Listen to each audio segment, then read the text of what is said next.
The biggest predictable economic shift in human history is happening right now, and you are probably ignoring it completely. By the 2050s, more than 1.7 billion people will be over 65, forcing a multi-trillion-dollar reallocation few are prepared for. Companies positioning early are about to print money, but there is a truth about the aging world economy that most investors still refuse to see. Do you? In 1974, just over 5% of the world's population was over 65.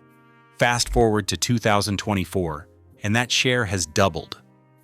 More than 10%, or about 830 million people, are now in that age group. The projections are even starker.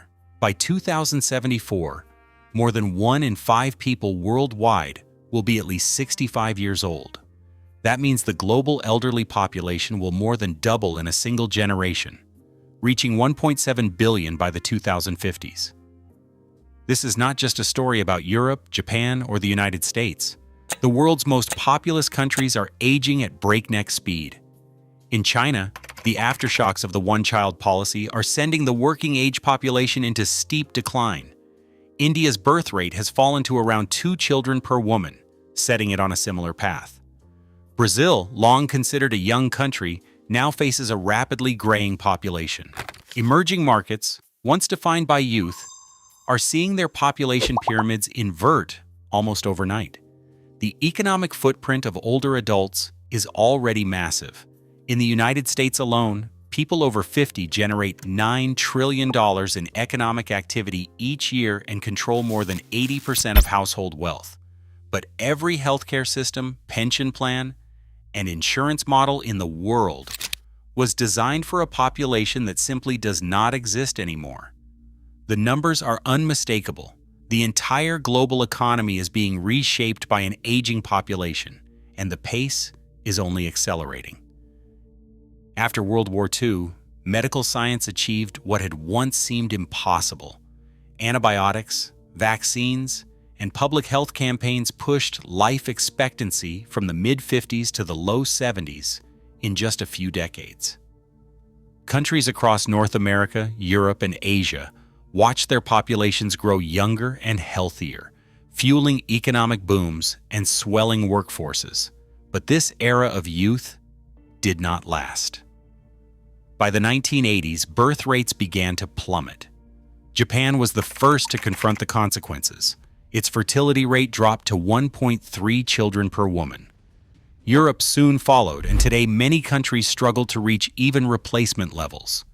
As the world grew older, the systems built to support retirement showed their age. The United States Social Security Act of 1935 was designed when the average American lived to just 61.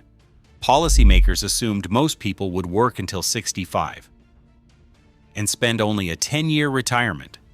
That assumption now looks dangerously outdated. Modern retirees often live well into their 80s, 90s, or beyond, turning what was once a 10-year retirement into a 30-year financial challenge. This mismatch between longer lives and old institutional models is not limited to the United States. Across Europe and East Asia, pension and healthcare systems are strained by swelling ranks of older adults and shrinking pools of young workers. The choices made decades ago, when populations were young and life was short, have set the stage for the economic pressures now rippling across the globe. Healthcare systems everywhere are buckling under the weight of older populations. People over 65 use medical care 3 times as often as younger adults, and as their numbers grow, the math no longer adds up. In the United States, Medicare's primary trust fund is projected to run dry by 2031. Social Security faces its own reckoning just 3 years later, with a 2034 deadline for insolvency if nothing changes. These timelines are not theoretical. They come straight from government trustees. Every major insurance company is recalculating risk as people live longer than their policies ever anticipated.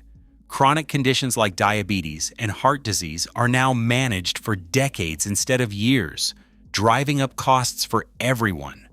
The fiscal squeeze is so severe that entire national budgets are being rewritten, shifting trillions from schools and roads into elder care. In Japan, where the population is oldest, stores now sell more adult diapers than baby diapers, a retail signal that spending priorities have flipped. These are the first visible cracks in an economic model stretched far past its breaking point. Older adults are rewriting the rules of the global marketplace. Instead of quietly exiting the economy, people age 65 and older are spending more and living more actively than any generation before them. In the United States, adults age 50 and older control more than 80% of household wealth and drive $9 trillion of annual economic activity. This is not limited to medical bills or basic needs. Senior travel is booming, with companies reporting record bookings for adventure tours and group experiences tailored to older adults. The so-called experience economy is thriving, fueled by retirees who want to explore, learn, and connect. Work is not fading from the picture either. Around 1 in 5 people aged 65 and older remain in the workforce, whether by choice or necessity. That is millions of older adults contributing skills, experience, and purchasing power well past traditional retirement age. Their presence is reshaping everything from retail to hospitality to financial services. Instead of seeing aging as a drag on growth, markets are waking up to a powerful reality. Older adults are a revenue engine, not a cost center. Their demand is pulling entire industries forward, setting the stage for the next wave of innovation. A wave of capital and scientific talent is pouring into the fight against aging. Regenerative medicine alone is projected to triple in value, rising from $35 billion today to $90 billion by 2030. The world's biggest investors are backing labs that just a decade ago would have sounded like science fiction. Retro Biosciences has raised $180 million for clinical trials targeting Alzheimer's disease with senolytic therapies, drugs designed to clear out aging cells and slow decline. Calico, funded by Alphabet, and Altos Labs, with $3 billion from Jeff Bezos and Yuri Milner, are racing to unlock cellular reprogramming, aiming to reset the biological clock in human tissues. The biotech pipeline is packed. $5.5 billion flowed into longevity startups in 2024 alone. Promising interventions are moving through early-stage trials, including senolytics, NAD+ boosters for cellular energy, and metformin, a generic diabetes drug now tested in the TAME trial for delaying age-related diseases. Results from these studies are watched closely by regulators and investors. While most therapies are still in phase 1 or phase 2, the momentum is real. Serious money and rigorous science are converging, and the first generation of health span drugs may be just years away. A 4 million worker gap looms over the elder care sector by 2030, with only a fraction of roles currently filled. Staffing agencies and care networks are scrambling to recruit, but the numbers do not add up.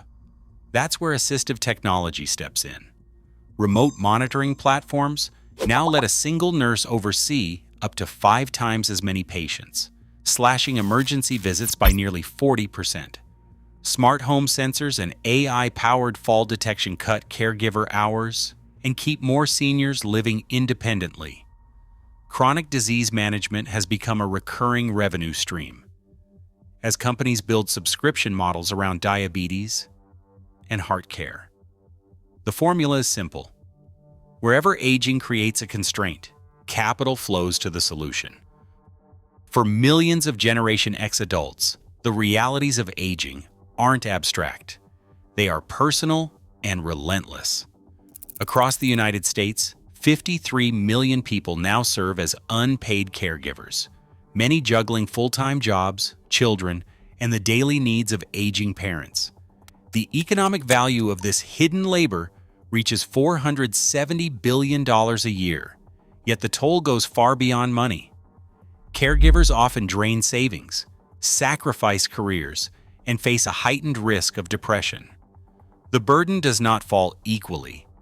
Families with fewer resources struggle to access quality care, while wealthier households buy their way into better options. Without intervention, the divide between those who age with dignity and those who do not will only widen. Policymakers everywhere now face a choice as stark as it is urgent.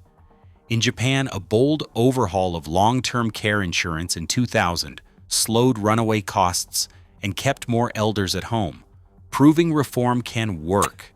But the window for action is closing fast. Global models show just 10 to 15 years before aging costs can swallow 30% of gross domestic product. The path is clear. Redesign now or lock in decline for a generation. The shape of global prosperity now pivots on how we adapt to age. With 1 in 5 people soon to be over 65, every delay compounds the cost, financial and human. The future belongs to those who reimagine aging, not resist it. What changes will you demand before the wave hits?